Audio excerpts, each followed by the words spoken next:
I definitely want to encourage women to just be really confident. I want you to know that you are attractive and you are beautiful. People are attracted to all different kinds of shapes and sizes. And even if you think there is an ideal type of woman or a female body out there and you think that that's hot and every guy's going to want her, well, guess what? It's not true. It's not true. Welcome to Normalizing Non-Monogamy, the podcast where we interview incredible people from across the entire spectrum of non-monogamy to hear their funny, sexy, and fascinating stories as they take us on their journey. We always strive to bring guests on the show who have a healthy and positive approach to non-monogamy. However, everyone approaches it a little differently. And at its core, our show is about hearing, highlighting, and learning from the different experiences and approaches people have. With that in mind, it is important to remember that the views and opinions expressed by our guests do not necessarily reflect those of our own. So sit back, relax, and just accept the fact that your time with us will be spent in an awkward turmoil of laughter and arousal. We should also let you know that this podcast will hopefully include some explicit language.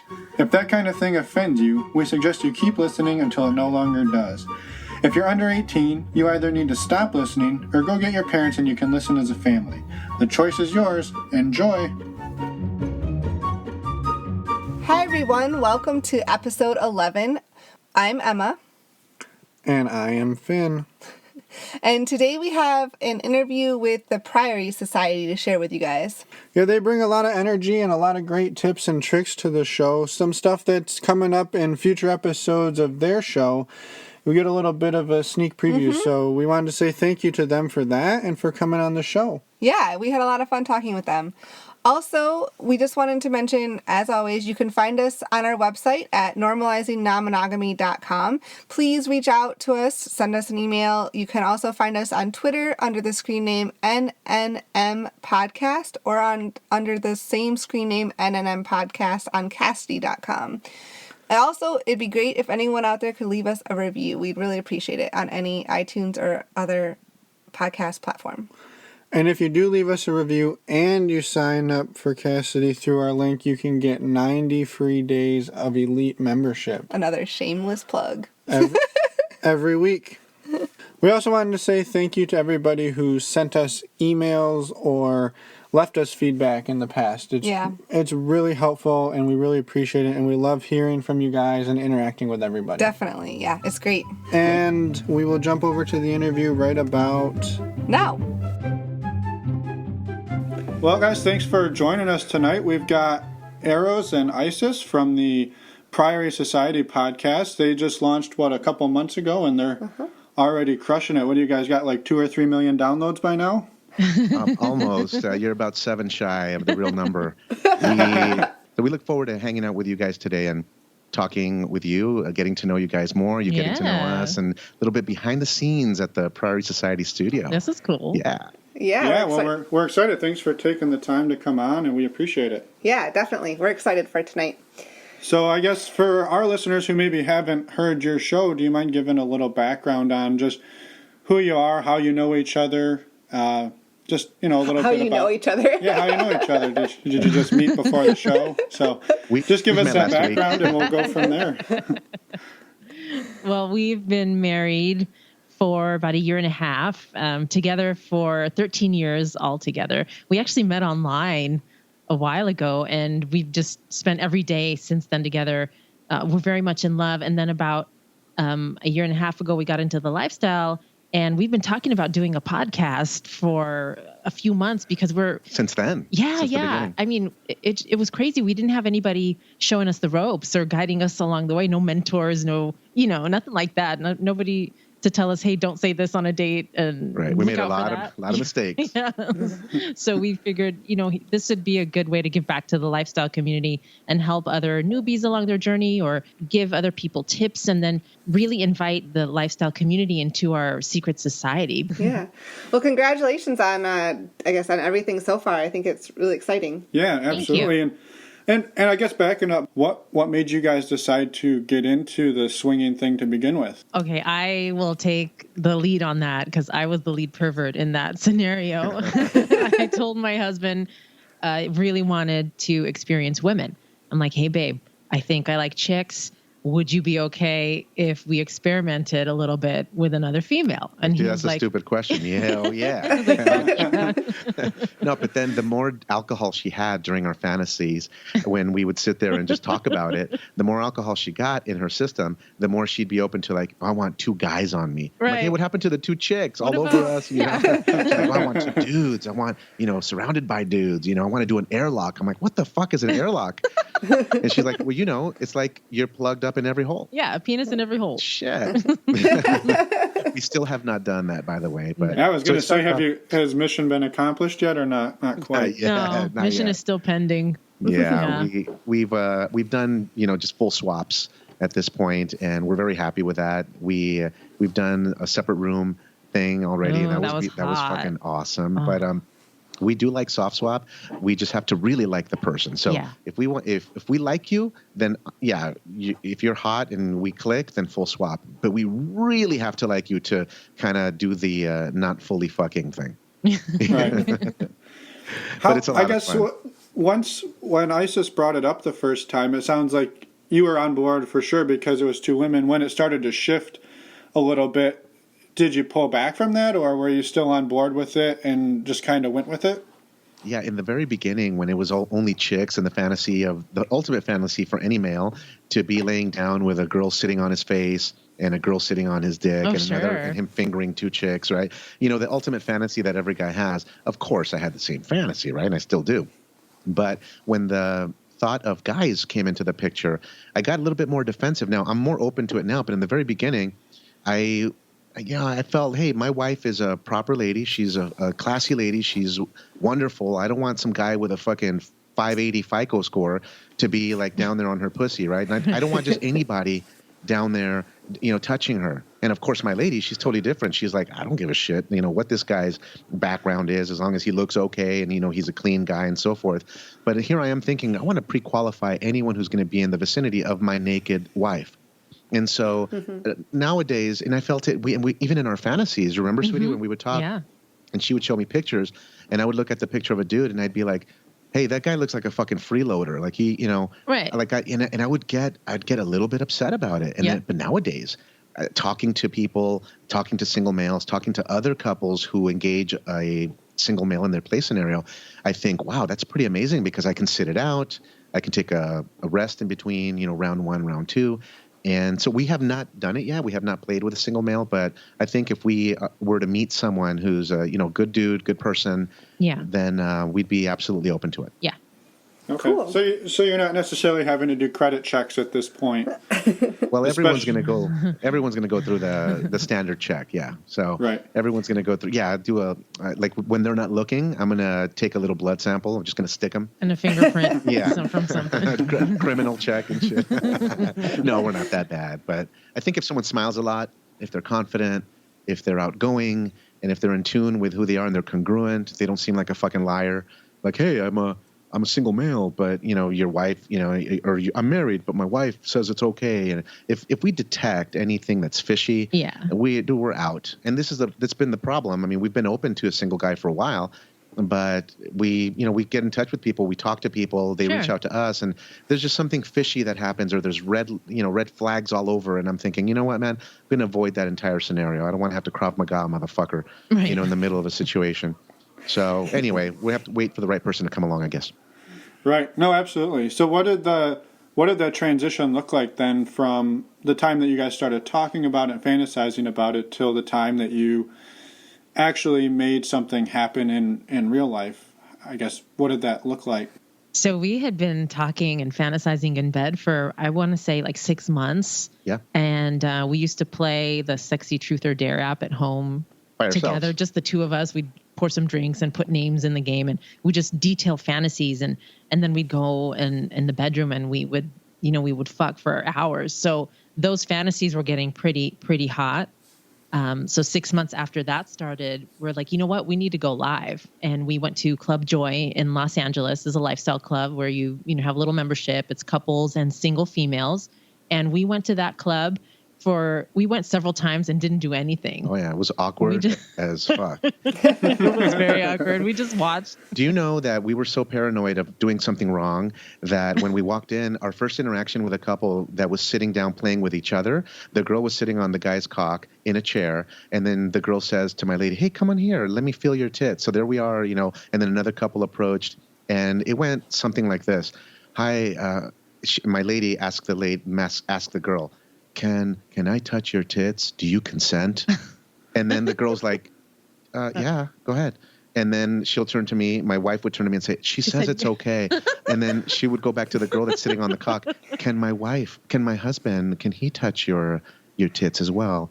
Oh, yeah, sure, whatever. Go ahead. Okay, honey, she's okay. She consents. It was so robotic. So awkward. Oh, it was the worst shit ever. Now, fast forward to an experience we had just last week. Yeah. That same robotic nature stays with a lot of couples. Yeah. And we want to warn all the newbies that are listening right now, pick who you are in your identity and create your lifestyle character. Stop listening to 19 different lifestyle podcasts because everyone's going to tell you something different based on how old they are, based on how long they've been, based on what their fears and insecurities are. So as a listener, and people listen to a lot of different podcasts, just be real conscious because you're going to end up being very robotic. We were with a couple that listens to a bunch of podcasts. We were in bed and they kept looking at each other. And is it okay if I suck his cock? Yeah, honey, go ahead. Honey, is it okay if I touch her boobs? And they were super robotic. And I'm sitting there thinking, dude, you guys need to fucking relax, man. Yeah. You guys need to just enjoy the moment. You've been together for what, 20 fucking years? And you have a hot couple in front of you. You really should be focusing on maximizing this time that we have together because who knows, they're not even from the city. They live in another state. Yeah. So chances are that we're going to get together in the next few months, very slim. Right. So listeners, focus on your moment. Get together with your loved one. Check your parameters. Grow through the lifestyle because the lifestyle is going to make you grow emotionally and spiritually as a couple together. You're going to grow stronger with a beautiful bond.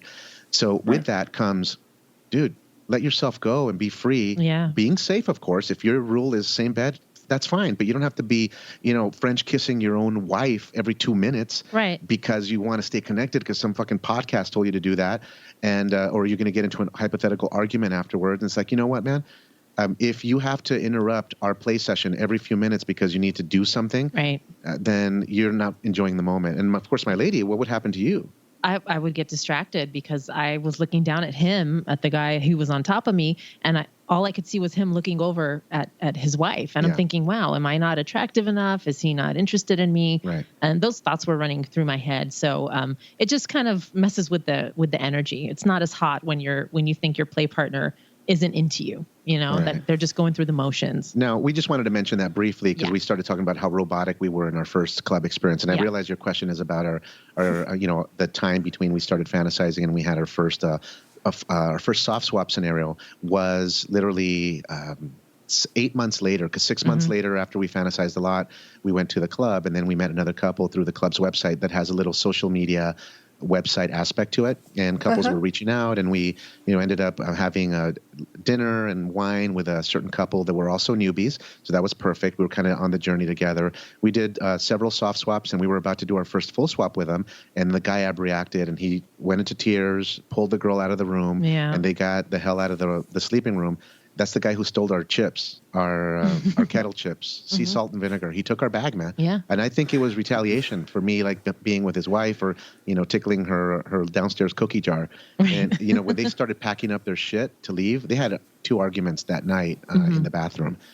And I guess the parameters maybe weren't set. Maybe the guy, we found out later and we could tell you what happened, but we were driving ourselves nuts. Like, dude, did we cause this? Right. What's going on? And it was going so well. We've known this couple for a month. So that was our first experience. The soft swaps were great, but then the full swap was ruined because the guy had an issue with his plumbing. He couldn't get his dick to work.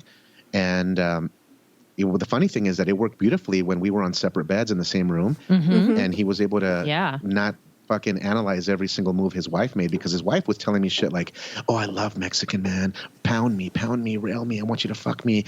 Yeah. Oh, I love it. Oh, yeah. Yeah. The girl was very vocal. She was so into it. So the dude was like, what the fuck? Oh, my God. So, but when we were separated, when we were like, when a little he distance. he was fine. Yeah. So I think for them, it would have been perfect. Like, dude, just again, it comes back to the scenario. Stop overanalyzing every little damn thing. Yeah. If you have to really look at your wife every 3 seconds, something's going on a little deeper than what you agreed upon to do in the lifestyle. Yeah. You got to start analyzing what the hell is going on under the surface. So anyway, that's our first club experience. Yeah. No, I mean, a couple of things I wanted to mention. One is, I think even though you guys were robotic the first time you were in that moment, the questions you were asking, I mean, those are good questions to ask. And it's important to get the consent. And I think it's just something you learn over time is how to ask it in a little smoother way and how to make it flow a little bit better. But it is important to ask those questions. And and then continuing on to the following story is it's important to ask those questions between you and your partner. So when you are in that situation, you don't have to be constantly checking in. I mean, you should check in, but you need to have an idea of what the boundaries are. Yeah, so have that conversation going into the play session. Yeah. So I think that's just something people kind of learn over time as they try it, and I don't know how many times this couple had done this before, but I think a lot of people probably were similar the first time you're seeing your partner with somebody else, it can be a little intimidating. Yeah, a little overwhelming. Oh yeah, absolutely. No, totally agree. Yeah, I was curious, you mentioned the club that you went to in LA. Is there other ways you guys meet couples online or mostly just through the club? Well, we meet couples on Cassidy.com. We spend most of our time on that lifestyle website, and we do meet and greets. A lot of people on Cassidy will post events like meet and greets and stuff. So we'll go to meet and greets. We'll attend them. We don't organize them. Yeah. And we have not been to house parties yet, but we do like lifestyle clubs, and we'll post our own rendezvous, like where we're going to be. And, but on Cassidy, we're a Latino sexy couple. So if you guys are on Cassidy, check us out. There's a picture of me and my husband. I'm wearing a dress. He's facing me. He's in a suit. So, no, if you want to see our pictures, go to Cassidy and you can kind of see, put a image to the voices that you're listening in. And so we use Cassidy a lot. We signed up for SDC. We're not super active on it. On SDC, we're Latino SXY couple. And so primarily we use the feature called Rendezvous on Cassidy, where we'll post like, hey, we're going to be here, looking for a sexy couple. Yeah, I posted one just today just to get a drink with a couple at an upcoming meet and greet. And it just kind of shows, gets us out there a little bit, a little visibility. And more than anything, and we've said this before in our podcast, that in the lifestyle, you're constantly just sorting people. Hey, do I like this person? Are they good enough to play with? Are they someone that we like? Are they someone who we're just going to say hello to at different events? Is this someone we're going to invite over, or we're going to get a hotel room together, or we're going to fuck these people? And so you're just kind of constantly, just like you do in your regular vanilla life, sorting people. And I think that a lot of the people that are starting right now, there'll be those little dry spells that they reach, like, hey, we're not getting any messages. We're not, maybe we're not going on as many dates. What's going on? It's normal, guys. It's going to happen. You're going to have the times when you have 10 couples after your attention. And then there's going to be a time when, no one reaches out to you, which means that you didn't do your job in terms of creating your own funnel. You reaching out, you liking pictures. We have an entire episode on this, on the formula on how to create some good traction so that people you're always at the top of the mind awareness with them. And when they think of like, hey, we have a babysitter and we have this weekend free, hey, why don't we hit up Latino Sexy Couple? Or why don't we hit up the dudes over at Normalizing Non-Monogamy? Let's go hit those guys up and let's see if we can, do a nice dinner and maybe get naked afterwards. So so we use the websites a lot. When you guys are trying to set up these communications and interact with other couples, is your guys' goal typically to meet somebody or meet other couples for like one-off interactions, or are you guys trying to form longer-lasting friendships that can move beyond just the bedroom? Our favorite thing would be to make friends with people that we meet and have friends with benefits. And people say that a lot, but it's true for us. Unfortunately, it doesn't always happen that way. So sometimes we'll meet a couple and for whatever reason, we might end up in a play session. It doesn't always guarantee just because we're meeting you that we're gonna end up in bed together. But when we're interested in meeting a couple and we take the time and schedule meeting them privately, it means something about them attracted us, or there was something that we had in common, and we could see the possibility of a swap happening, and if we're going to swap with you, that means that we think you're pretty cool and we might want to hang out again. And it all depends on everybody's chemistry and interaction. But we've done surveys with couples, and we've asked, hey, how often does it happen where you meet someone and you play repeatedly, like you play over and over again? Yeah. And it's very slim. And a lot of people want it. Like, hey, we love friends with benefits. You see that on profiles all the time. But because everyone is busy, you have jobs, you have children, you have obligations, you have your Bible study group. I don't know. You have, everyone has obligations. Soccer, baseball, t-ball, and then so it ends up being a little bit challenging, especially because the lifestyle is full of people who love fresh meat. Yeah. They just want to fuck new people all the time. So they may have you as a friend, but if it's between you fucking you again or that hot young couple that just came on the scene, guess what? A lot of times they're going to go after the hot young couple just to get. Unfortunately, it's with everywhere. It's like that everywhere. It's not just in the lifestyle. Yeah. People love the idea and they're fascinated with the bright, shiny object. And right. So, so that's that. Yeah. When you guys were, I guess backing up a little bit again, sorry, when you guys were getting into this, did you guys lay out some ground rules that you were going to follow, the first couple of times you met people or the first time you went to the club, and have those rules evolved over time? Yeah, we had a lot of rules in the beginning, and like 2 pages worth. we had to sign an affidavit, or had the other couple sign something saying, "Do you understand all these rules?" No, it wasn't that serious, but we did have a lot of rules. Even from my end, I'm like, okay, well, I don't want to touch. I had my own rules in my head too, or I don't want to touch him if the other girl's not touching my husband. And, right. how do I flirt in a way that's not too forward or that to make things fair? Because I thought everything had to move kind of at the same pace in the beginning. We wanted to match our play. Yeah. So then it was, okay, well, obviously condoms were a must. But was oral okay, or too much oral okay? Or could I be loud enough if I wanted to? And, there were so many what ifs that went through my head. When we first started setting up our boundaries, we talked about, hey, well, what about if this guy, he wants to fuck his wife, and then his dick is full of vaginal fluid, then he wants you to suck him off. Is that okay? We went down to the way down, very, very specific. Yes. Hey, what if they do stuff side by side and we're in the same room? Are you okay reaching over and just stroking his dick, jacking him off? Oh yeah, I'll do that. Real simple things that just seem so naughty in our head, and we think back and we're like, and we think back now and we say to ourselves, dude, that's yeah, of course I'll grab that cock. And then we think back to when we were super brand new, everything was so scary. I had this image in my mind that I'd walk into the swing club and that I'd leave with pink eye because there's cum flying everywhere. There's semen flying everywhere, and I'm going to get in my eye, and I didn't want that, And so, it was our rules certainly have relaxed a lot more to where now. One of our favorite things is when we meet a couple and we've been out with them a couple times, we love the idea of hey, you guys will be in the hot tub and you guys are going to be there in the kitchen. Now we can kind of see you in the distance. Yeah. All right, cool. We're going to go in this bedroom. Right. Oh, let's all go together. And, there's some people out there that are deciding to play in the lifestyle. For you guys that are listening in to the podcast and you're just deciding, I would say stay together at first. Absolutely. Sure. Be able to observe each other.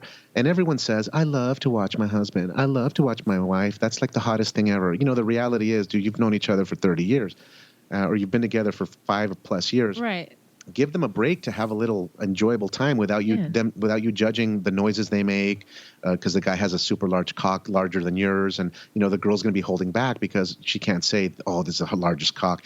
Give someone space, because if you love each other and you're growing as a couple and you're really strong and the level of trust is amazing and your self-esteem is super high and you're both confident in the lifestyle, then nothing bad is going to happen because they're still within the confines of the bedroom, or they're still right there. You can still see them. It's not like they're having a full swap separate hotel and you have no idea what's going on. See, there's couples that do that.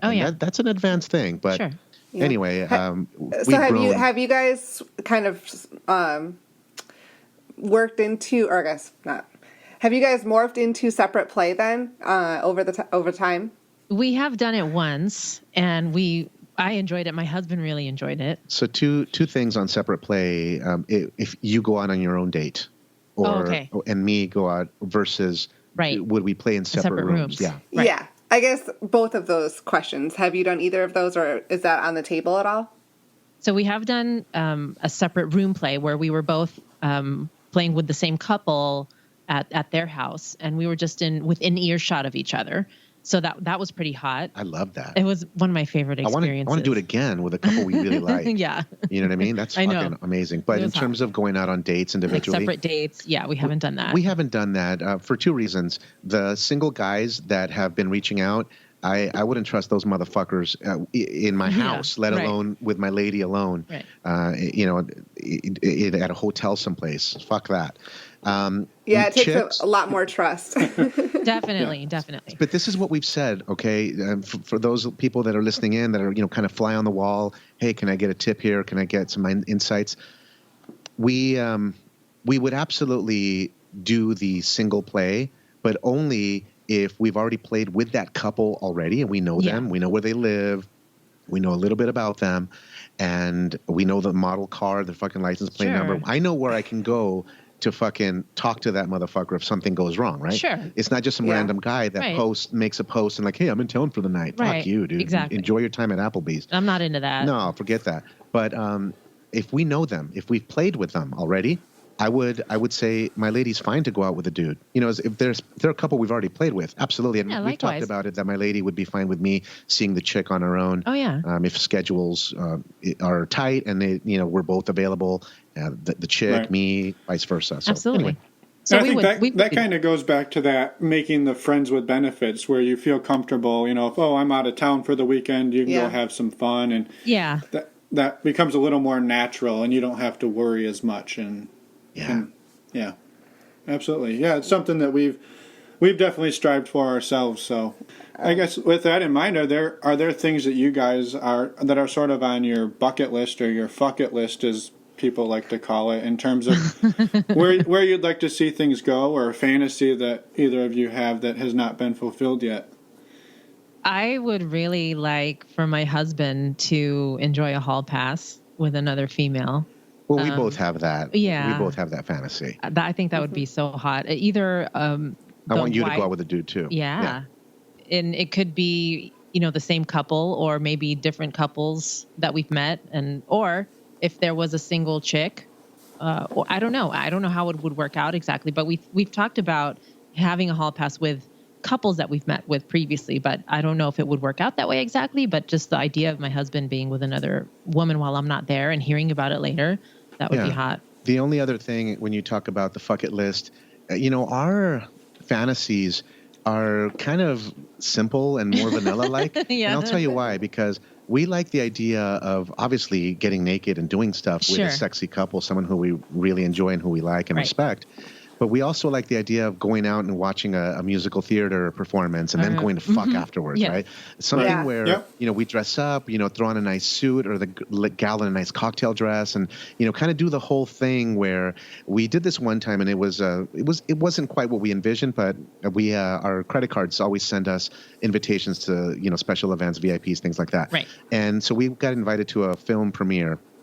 And it was American Made or something like that with Tom Cruise. Yeah. And then so we invited a hot couple that we know already, and we sat swapped, and we were the entire evening we spent with the swapped couple, and they were greeting us as Mr. and Mrs. whatever.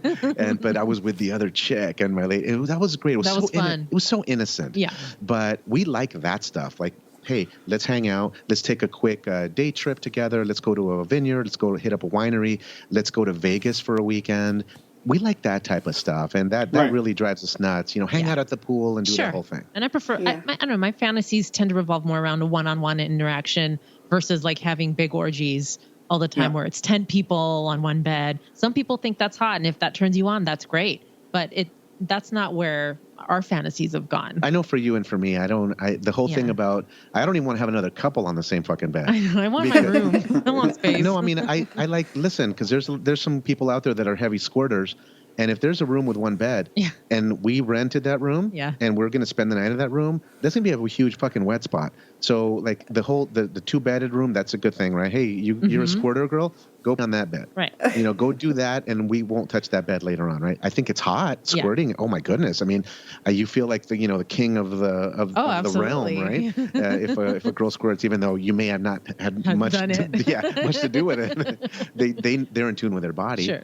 But anyway, so the whole piles of people, we think it's hot, but we also, we've seen, fist fights break out in piles of people when, people don't get their shit straight and all of a sudden some guy's trying to ram a penis in different orifices. And so anyway, so we like the couple on couple encounters the most. Yeah, no, and I mean, it's definitely fun, that interaction of you're out at a bar, you're out at a play or something, and everyone thinks that you're with your partner, but you guys know that it's not. So I think it's kind of the psychological aspect of that's definitely the turn on there. So sure. It is. And I want to clarify something. We're not swinging to the poly side. Like, I don't want to take that girl home and add her to my credit cards. Okay? No. It's nothing like that. Like, I don't want to have anything to do with her. But I mean, except for being friends. But we understand that. I wanted to throw that out there because there's some people that would say, oh, those guys are definitely poly. They want relationships. And I think we'd be open to that. But that's not what we're striving for. Right. Yeah. That's fair. It's everybody kind of goes at it a little different, right? Yeah, that's definitely true. I wanted to circle back, I guess. You mentioned at the very beginning that you guys have made some mistakes along the way. And I know people can go and listen to your podcast and I'm sure hear a lot more about them, but I didn't know if there was a couple you wanted to highlight. Oh, we can talk about mistakes. I mean, we'll give you some mistakes just so for the benefit of the newbies that are out there. Here's just a couple immediately. When you are chatting with people through your online profile, whether it's Cassidy or whatever you use, whatever website you use, take your meeting to an in-person encounter right away. Yes. So stop this virtual dating game where you're talking to someone for 3 weeks and then you meet and it's someone who you didn't really enjoy in person, because people can hide behind a really nice photoshopped profile and their few sentences. But when you meet them in person, you're going to feel like, dude, I blew off 7 couples because in this past 4 weeks, I was thinking about this one couple and I wasn't open to anyone else. So big tip for you guys, take the meeting to the in-person event as soon as possible. And when I say in person, doesn't mean you have to meet to fuck. Grab some coffee, grab that drink, sit in front of them, see their spirit, look in their eyes. Is the guy fidgety? Is the guy, can they perform well-formed sentences? Right. And does the man and woman have their stories straight? Are they a real couple? Yeah. Is it a fucking prostitute that was hired for the night to act as the wife? And that's all you're going to get. You're going to discover that quickly. So you want to sort quickly and get to the live meeting as soon as possible. Yeah, just see if you guys have a 4-way connection too, or even a 2-way connection of some sort. I think that's really important. Yeah, and another mistake that we had made on one of our first dates with a couple was that we separated that night, not just in chit chat and like during the day. We didn't end up swapping with them or anything, but we had just intended to meet them for dinner, and they were more advanced than they let on in the initial conversation. And then during the date, we ended up spending time apart, and I didn't know what my husband was doing with her, and my husband didn't know what I was doing with the guy. So it kind of led us to go a little bit farther than we had intended to with groping and making out. And we argued after that. Because we couldn't get our story straight because it was such an exciting time. It was one of our first encounters where we were with another couple. We found them super attractive and we were not within visibility. I mean, the chick walked me across to a different building. We were taking a walk, and then when we got back together, my lady kind of said some things. Hey, well, what'd you guys do? And the girl was over there sucking my dick in the bushes of a hotel lobby patio. My lady was getting groped and fingered inside another part of the parking garage, and we were like, well, wait a minute, what happened next? And then so as we talked, we got into a huge argument. So people will call that divide and conquer, and we called it in our episode divide and conquer the newbie pussy. That was episode 4. But we talk all about it, Yeah. and so we're not going to repeat the encounter here, but that was a big mistake, was separating. So for newbies, stick together, guys, stick together, and then that couple well after a few dates, then you be the judge. If you want to kind of do a little bit more separate play, that's fine. But I think in the very beginning, it's kind of nice to make sure you can police and make sure everyone's safe, and safe means not just wearing rubbers and stuff like that, but also make sure the guy's not going to try to choke your wife because he's into some shit, or maybe your wife asked for that. And now the guy's taking it a little too far, right. or trying to put something in her ass that besides a dick, fucking baseball bat or something. Yeah. So just for those reasons, you want to make sure you're kind of close by. Right. Yeah, and I think too, allow yourself to be able to make those mistakes and not let it tear you apart. Right. I mean, you guys got into the situation. It didn't work out the way you wanted, but you had an argument. You had an argument about it, but you lived. We talked through it. Made us stronger. Absolutely. Actually. Yeah. Right. We're thankful for that event. If it wasn't for that event, we maybe would have done that a little bit later, and it could have been worse. Right. But so we're happy it happened early on, and we learned that lesson. So yeah. In terms of another mistake, I mean, I'm sure more will come as we talk, and maybe we'll think of one and we'll pop it in before we end the episode. No, that's not a problem at all. Are you guys out to anybody in your vanilla world, whether it's family or friends, or have you guys been able to keep this pretty separate? I have one friend that knows that, we've gone to Club Joy, but she doesn't know details about dates or anything, because we were talking about lifestyle stuff, and she had mentioned that she had gone to the same lifestyle club that we went to, the Club Joy, years ago as a single chick. So she's like, "Oh yeah, Club Joy." I'm like, "Wait, how do you know?" so that was pretty easy to have that conversation with her. But otherwise, nobody in my family or friends knows. Yeah. But babe, you got someone close. Yeah, on my end, well, we belong to a private business club in the city, and there are several LGBT community people there. And so those guys are awesome, and we have great friendships there. Yeah. So we've told a few of them, hey, we'd like to do this. We go here, and we kind of drop it in a cool way. We'll mention things like, hey, we're going to be going to Sea Mountain Inn, which is a nude resort in Desert Hot Springs right near Palm Springs. And it's a lifestyle-friendly place. So when we say Sea Mountain Inn, then they'll ask us, well, what's it like? Oh, it's all nude, mostly nudist, but there are people there that go look for encounters, maybe with another couple or whatever. Yeah. It's a couples only place, and they do allow single females. So then the conversation happened that way, where finally they said, oh, we'd love to go to that. And the other friends, that we talked to, well, you guys look so tan. Where you been? And we're just super honest, man. We're just like, hey, this is what we did. And we're not trying to, look, we have nothing to lose by people finding out. I think in the lifestyle, there's a lot of people that are super scared. And I do understand when you talk about a career or a job, that type of thing. Yeah. And so I do appreciate people being discreet and so forth. But at the same time, like for us, I don't, there's no real danger if people found out what we did and our preferences. Right. We keep that private. At the same time, when we find someone that we can confide in, that we can share what our deepest desires are and what we like to do on our free time with other couples, that means that they've already told us something about them. Right. So we feel comfortable with that. But honestly, my mom, she knows. She knows, man. We've been in Vegas. I take her to Vegas all the time with me. Whenever we go there for work, and we've been there. And I've actually told my mom and her lover, they've been together for years, say, hey, you guys need to get the fuck out of the room. Let's go see if your room's available, because we have a single chick coming, and it was a couple coming. Right. But we have a single chick coming. So that's how it started, telling them that we have a threesome coming in. And then so it became a big joke, like, oh, we got to go because you guys have to have a threesome. Okay. So it started with that, and that happened. That was about 6 months ago. Yeah. And then last month, my mom gave us a fucking bag of dildos. Yes, she did. Not just dildos. Her and her lover, right? They got us a little gift bag with all kinds of shit. Yep. You have a strap on that my lady hasn't used yet. It's brand new with different attachments: a fat one, a big one, a girthy one, and like different flavored lubes. My mom gave me that. Oh my god! So she absolutely knows. She knows by now. So she's supportive, to say the least.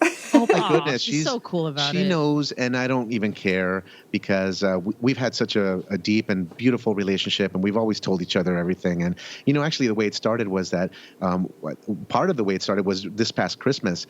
was we were going to do a gift exchange, and we went to a party where there was other family and other invitees there, and they were going to participate in the gift exchange. So gift exchange is intercambio, which means swap, right?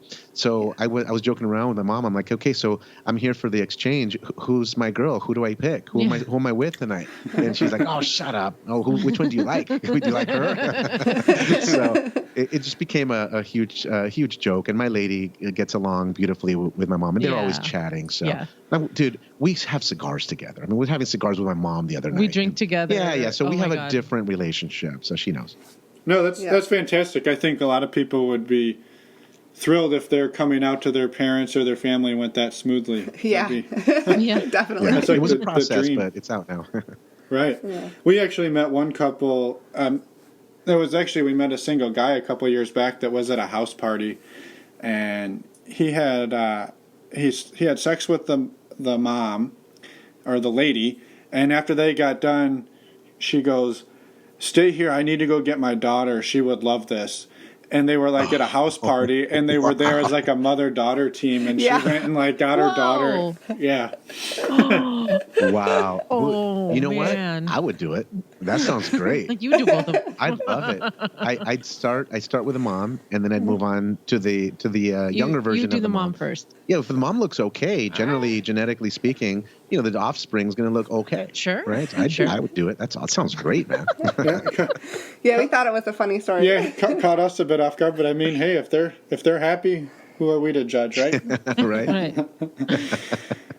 So, I guess on that note, what are some of the benefits you guys feel that your relationship has grown into or experienced by opening it up? Well, our relationship has gotten so much stronger since we've been in the lifestyle. I mean, I trust my husband 100%.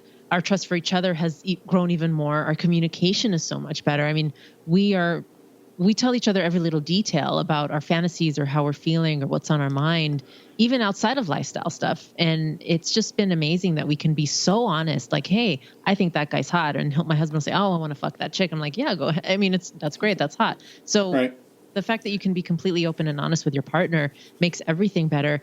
And we've absolutely started working on ourselves just to be healthier. And, when you've got the idea that you're going to be naked in front of somebody, it makes you want to get to the gym more and work out more and eat healthier. So we took care of ourselves anyway, but we're just extra motivated now because Saturday night, you might be in bed naked with another couple.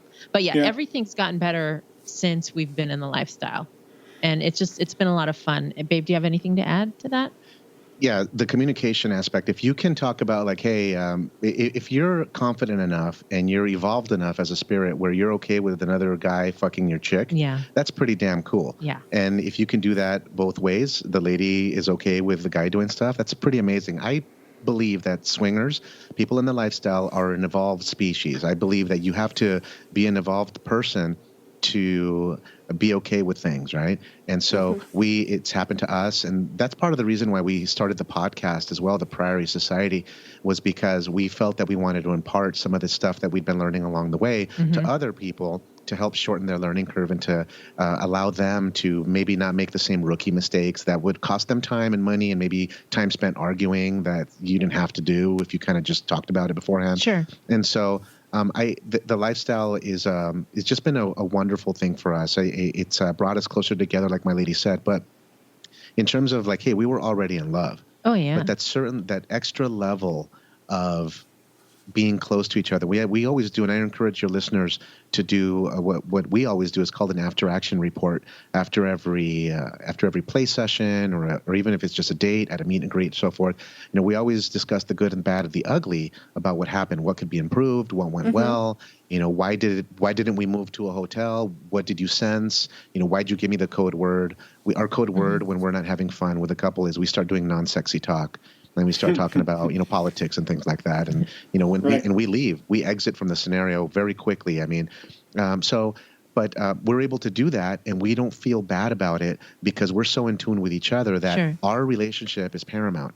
And we are always, people talk about, we don't take one for the team, right? Yeah, that's fine. People say that all the time. The reality is that we've taken we've taken one for the team, each one of us, right? Sure. One time, this one guy was like close to 80 years old, and my lady was sucking his balls because the girl wanted to be with me, and we just had to make it work somehow. So yeah, of course, there's the 4-way match is pretty tough to do. Yeah. Yeah, it everyone. is. Right. Listen, man. Well, out of all the people that we've met a ton of people. It's pretty rare for us to say, "Wow, I like them both. We like them both." And it's been really rare, which is why we haven't played as much as we've wanted to. Sure. Because we really do gauge it on how we really want to feel that we are giving each other the best experience possible. And hey, that 4-way match, man, I understand couples that start doing separate play. Yeah. Sure. I guess on that same note, then, have you, after that incident where you guys felt like one or the other was taking one for the team, have you revised that since then and said, well, you know what, we did it once, we didn't really enjoy it, we're not going to do that again? Or is it something that you think you would do it again if it came up, just because you want to see your partner with the other person? Yeah, well, I'll give you the two scenarios. The first one is, in the very beginning, we were so damn picky. We wanted our couples that we hung out with to be a certain type, to take care of themselves a certain way. We wanted them to be ultra happy, well-adjusted, positive people with smiles on their face, and it got to the point to where that was really difficult to find. If you crawl any online profile, you're going to find the guy who thinks he's in the front of a GQ magazine, no fucking smile. And I'm thinking, dude, you got to be magnetic, man. Yeah. You got to be magnetic. Smile, man. Show your teeth. Well, I don't have teeth, or my teeth are crooked. Well, there's something called Invisalign. Get your ass to the orthodontist, man, if that's an issue for you, right? Don't let it fuck up your love life because you want to come across as some mysterious gentleman, right? You're not mysterious to us. You're just some dude who maybe is not a fun person. And so because people judge us in a few seconds, we started to loosen our standards slightly. So when you talk about taking one for the team, a lot of times when we go out on dates with couples, we end up playing with them. We find out that when we do our after action report, we find out that one of us has indeed taken one for the team. But it was a fun time, meaning they weren't our ideal couple. Would we marry these people? None of that enters the frame, but they're not the ideal couple that we had a chance to pair up with, but they were nice people. They were good spirits. They were good, kind-hearted. And we end up having such beautiful times with people who we never would have thought that we'd have a good time with. So our rules and our criteria has been so relaxed now. If you're a good person and we don't get the idea that you're going to steal from us, you don't have to shoot you or whatever, right. Then we'll go on a date with you. You know what I mean? And then if anything happens beyond that, if we want to get naked, well, then that would just be a bonus because we really would like to just make friends. And we'd have this thing called friends first.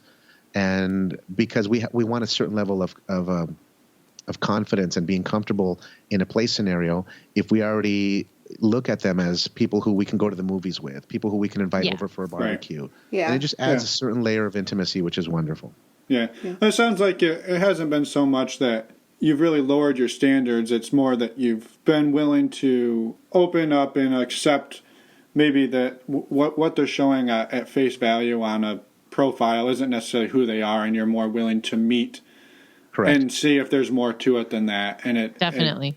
That was Oh man, that's huge. That was the tip early on. Get out and see people in person because that's when we found out when we were prejudging people on their profiles. Yeah. And they had 3 sentences of text and their pictures were just fucking horrible. It looked like they took them with a 1989 flip phone, and then still pixelated them and photoshopped them. A lot of the selfie styles. Where they don't show the full body and so forth. So we decided, and I like the way you put it, man. That's beautifully put when you said, we really didn't lower our standards. And that is the truth. We did not. We just made it to where we wanted to experience people in person to see who they really are. Yeah, and I think that's a great tip is like you said earlier, get to that first meeting. It's going to be way easier to tell if you're a good fit with somebody. I mean, sure, there's going to be red flags sometimes in text, whatever. But get to that first meeting and make sure it's real and that there is a connection, and then play it by ear. Yeah. Sure. And I think one thing I wanted to expand on that too, sometimes you may everything may be going really well in person and that conversation's flowing, drinks are flowing, things are going really well, and then you get into a play scenario and maybe your chemistry just doesn't quite match, or you just feel like you don't have quite the connection with part of the couple or the whole couple, and it's still a good experience. It's you walk away with it, you know, as like a fun night, but it's not something that you would want to necessarily do again with those people. And that might not to be any fault of their own. It's just that the chemistry wasn't there. Right. 100%. And we've actually had that where couples have reached out later. Hey, when are we going to hang out again? And then I'll ask my lady, did you like them the first time? And then she'll remind me of the conversation that we had in our after action report. And she'll say something like, oh, that guy had the stubble on his goatee and it, you know, irritated my vagina because he kept putting his whole fucking face in that region, not with finesse, you know, not like Finn, as in finesse. You know, he probably is good. Start calling he's a good pussy sucker. He's probably real smooth. He'll shave the like military style, the whole shit. Oh yeah. You know, but yeah. So we've had it where it didn't go 100%, but it was still a great experience, and we still say hi, and we're still friendly. Like, we're friendly to everyone. Sure. I don't understand the whole thing about clicks and all that. You know, we're friendly with everyone, man. Like, I'll like 100 pictures on someone's account. Yeah. I don't give a shit. Actually, it's not 100, but we have no problem going and, you know, liking several pictures. I think a lot of people are scared of letting people know, hey, I like that picture of you in the thong, or you guys on the lake in your boat.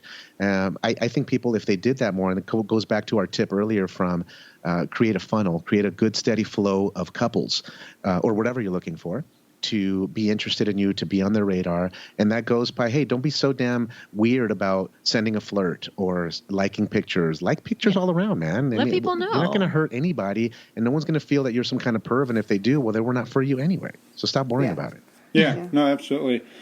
One thing you mentioned a few times is your after action report. Would you mind taking us just like a 2-minute into like what is that conversation? What are some of the highlights that you guys try to hit during that? Because that sounds like it's something that people could really benefit from hearing.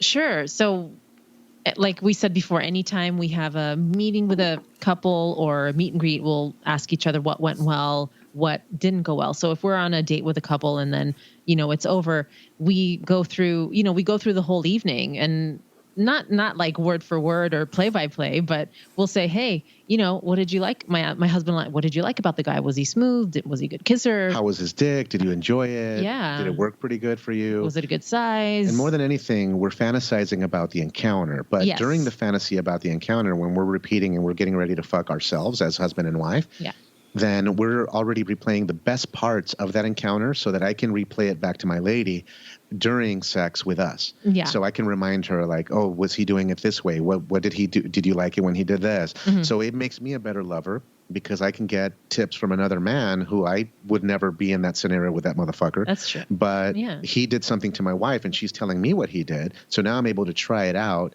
and we grow that way. And then I tell my lady, well, the girl, she did this, drove me nuts. She kissed me here. She put her tits on my chest and it was so erotic. She held my hand.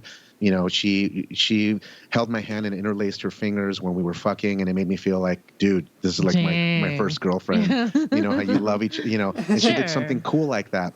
And then my lady will sit there and say, oh my God, that's so hot. And if more couples started doing that, it would benefit them greatly. Like I said, it'll make you a better lover. And you also find out what your opposite, your husband and wife, what they like. Because something that you don't do, that other guy did or the other girl did. Yeah. And all of a sudden you think to yourself, oh my goodness, well, I'm going to try that and put that on my tool belt, on my arsenal of loving tools and techniques. And so, yeah, it's super helpful, guys. Right. No, I appreciate it. That's a good parallel to draw. Yeah. For sure.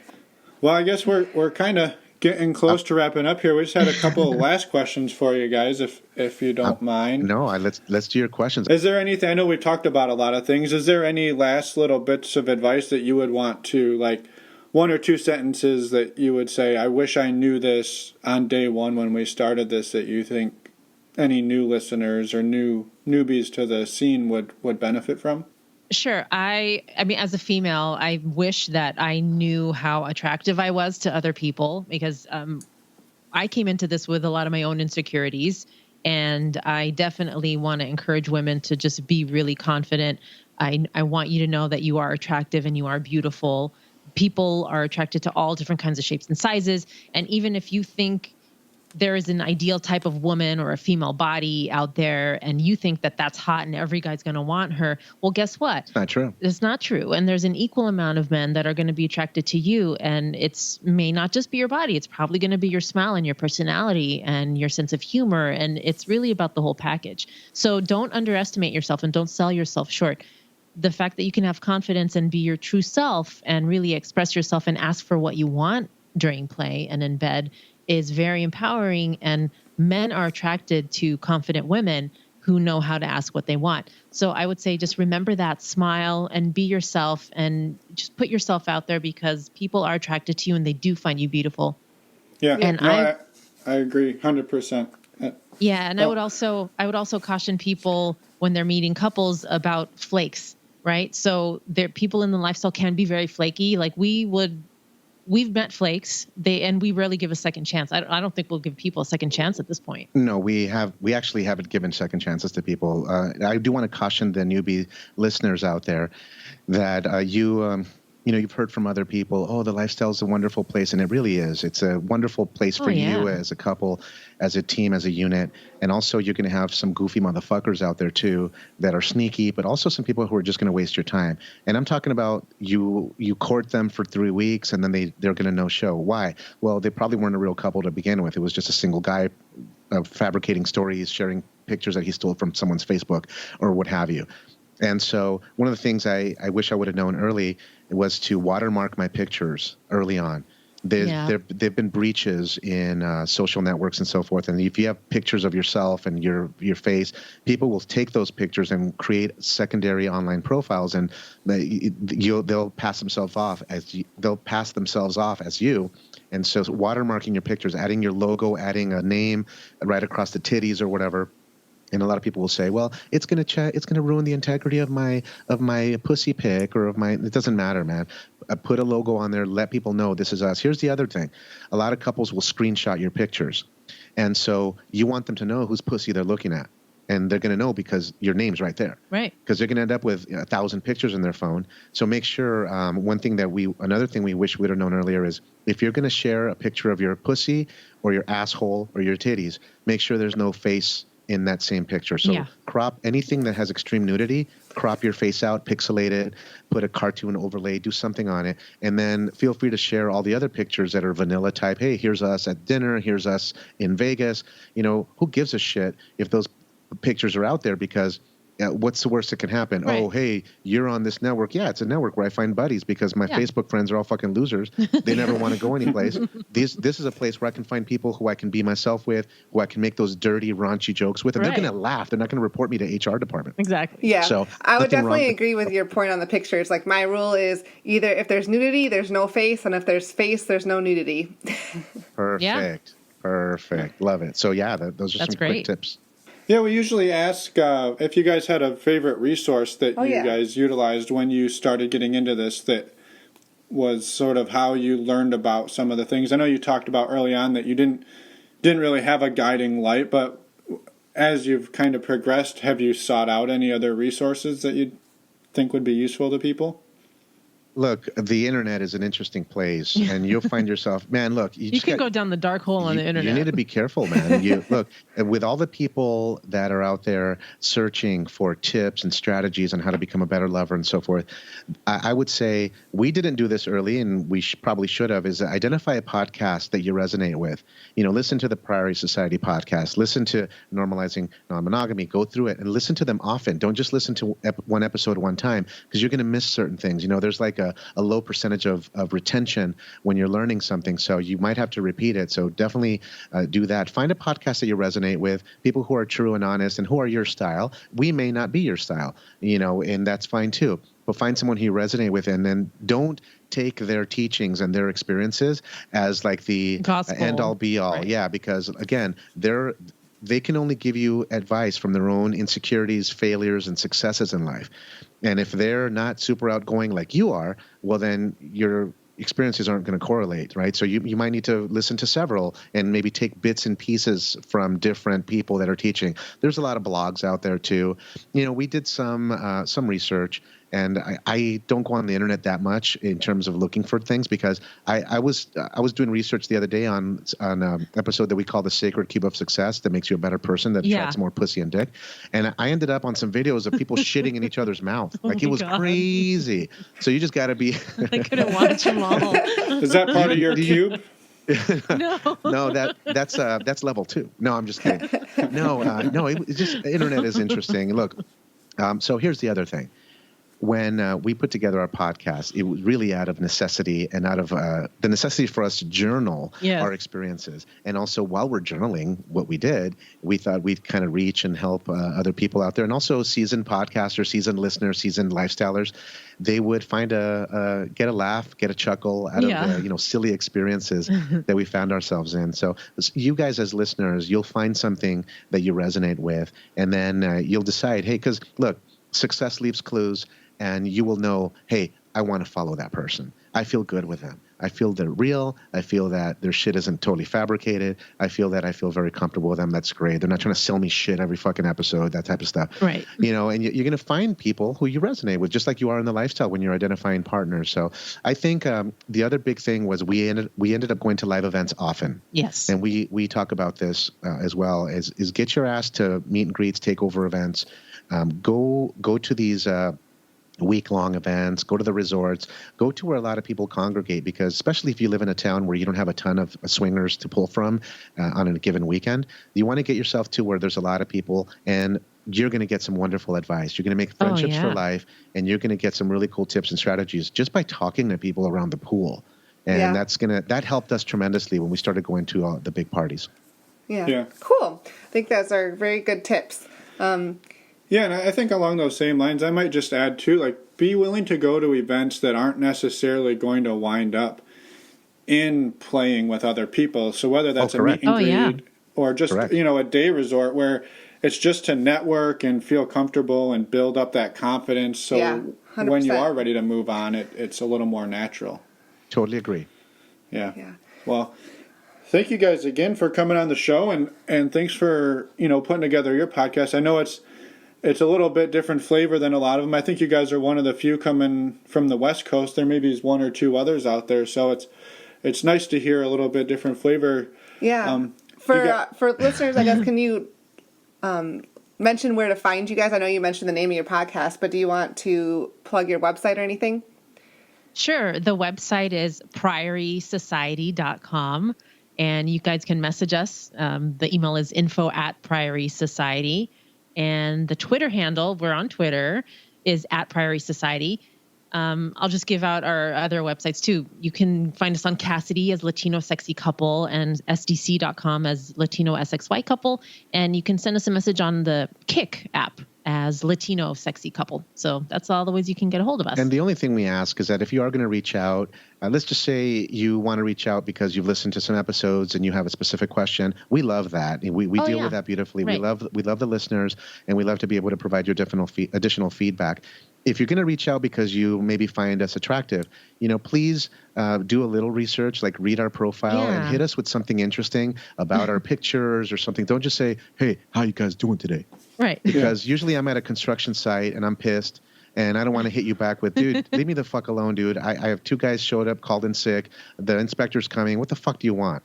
So just make sure that you have your communication strategy beautifully built. And we're going to talk about that in one of the episodes on how to communicate effectively from the air traffic controller standpoint. Exactly.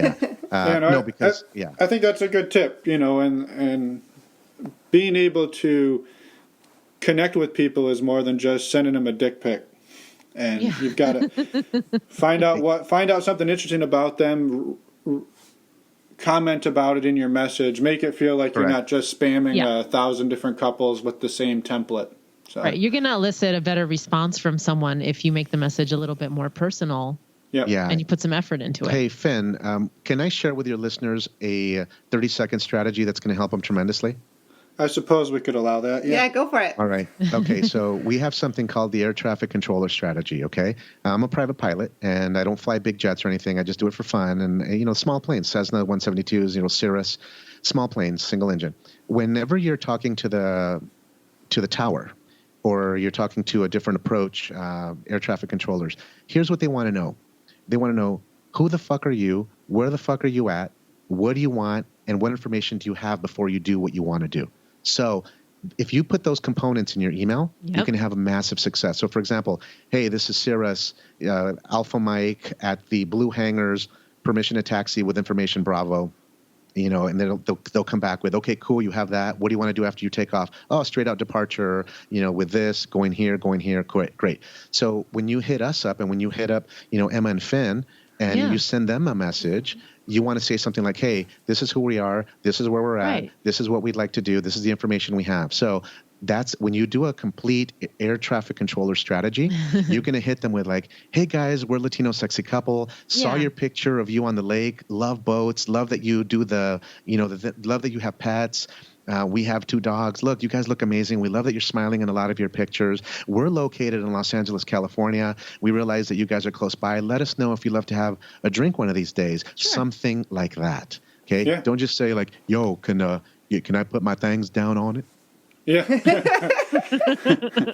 Right? Who are you? I mean, that got me hard, but I know it's not for everyone. So I wanted to share that as a tip for the listeners. Do a nice thought out, well put together, structured, and don't use all caps. Break it up a little bit. Use punctuation. Yeah, exactly. Use your common sense, right? Because listen, if you can't afford to put the full letter U instead of just the word U instead of the letter U, what kind of other shortcuts are you going to take in a play scenario or whatever? So anyhow, I'm glad I was able to share that with him.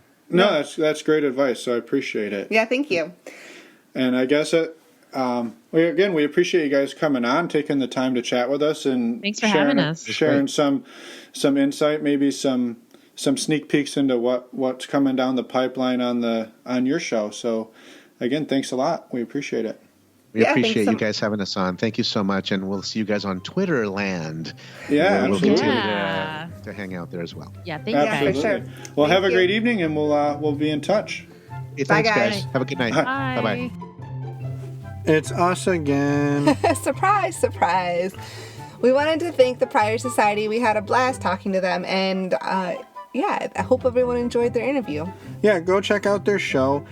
And next week, we've got a really cool interview with a couple of our elite Twitter followers. Yeah. I think they're elite because they interact a lot. But it's a really cool couple. They're both bisexual, so it's a really great interview. Really fun conversation. Yep, really great people. So definitely come back next week, and we will see you guys then. Bye.